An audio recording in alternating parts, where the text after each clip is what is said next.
The King's Masquerade by Kurtis Sunset.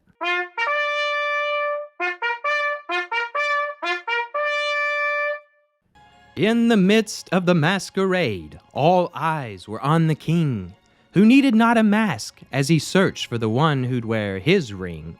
Yet still on this night he insisted that all suitors conceal their face, for he knew that beauty alone in time would be replaced.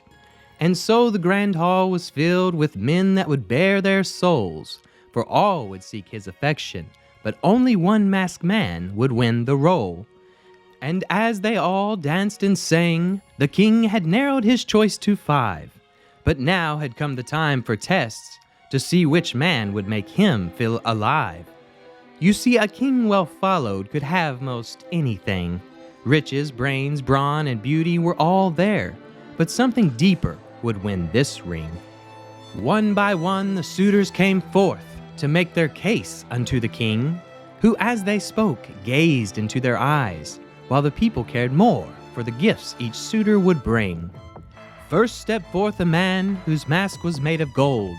He'd had more riches in his youth than even the king could hold. He offered the king all his money in a move everyone thought bold. But within his eyes for simple pennies, the king saw his kingdom being sold. Then a second man stepped forth, whose mask was made of heavy stones. This man had muscle on muscle. It seemed like steel replaced his bones. My king, money can be taken by brute force. Shall we see how far this man's body can be thrown?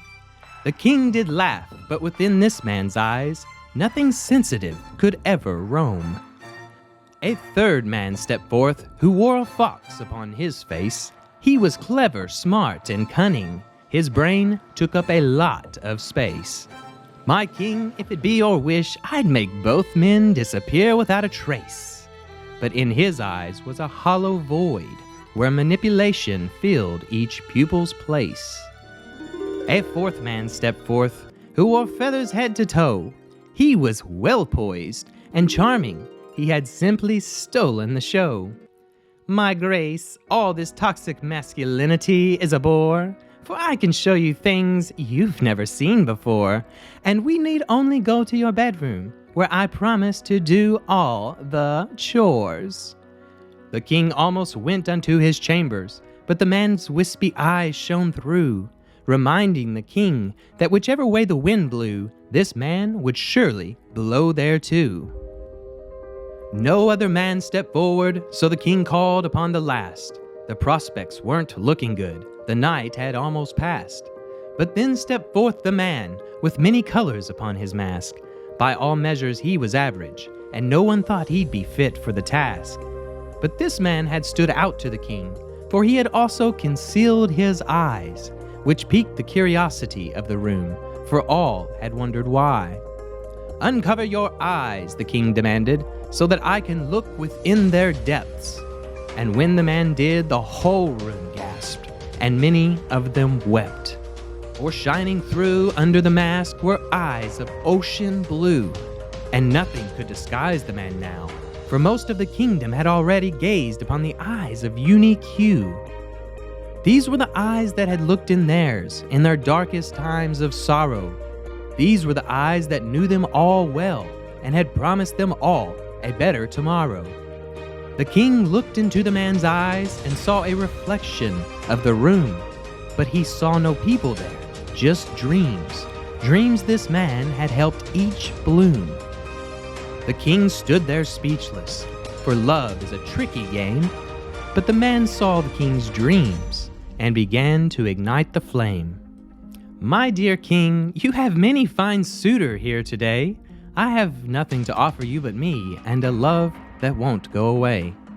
I cannot offer you my riches, brawn, brain, or beauty, for I need not these things to feel whole, and yet I alone can offer you a life of meaning, for our dreams intertwine within our souls.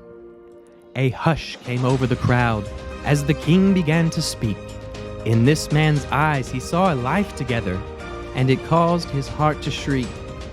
It's true, I may be king, but the loneliness of life can fall upon all, And so I now announce from my throne to the many who have gathered in this dance hall that I have found a dreamer, a bachelor with many colors upon his mask, and I hope that when I ask him, I'll find what I've searched for at last. For your dreams have flooded my heart with a hope of a life outside of the norm.